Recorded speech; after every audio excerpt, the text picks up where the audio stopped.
En fait, l'OM, c'est une équipe de nuls et Pavard, c'est un recrutement catastrophique. Si vous êtes d'accord avec cette phrase, vous pouvez d'ores et déjà fermer la vidéo parce que, évidemment, je suis en train de troller. On savait que la saison marseillaise allait être longue dans tous les sens du terme et avec cette défaite à Lens, eh bien, tu te rends compte que non seulement elle sera longue, mais elle sera également compliquée. Voici les compos qui étaient alignés.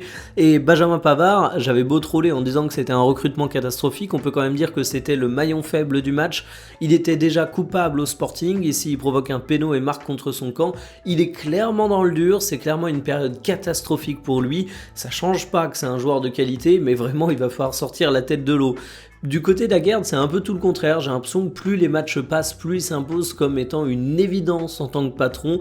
C'était un peu le seul patron marseillais au cours de cette rencontre, même si je suis peut-être un peu sévère parce que le côté droit avec Way à Greenwood, je l'ai quand même bien apprécié. Du côté de Lens, eh bien, Thauvin n'a pas fait de cadeau à son ancienne équipe. Il a une nouvelle fois signé un match extrêmement intéressant, mais en fait, c'est davantage toute l'équipe de Lens que j'ai envie de saluer parce que c'était cohérent tactiquement.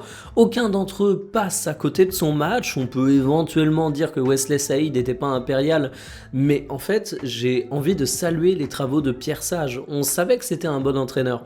Il a fait de très bonnes choses du côté de l'Olympique Lyonnais, mais du côté de Lens, il arrive à nouveau à répéter des travaux phénoménaux.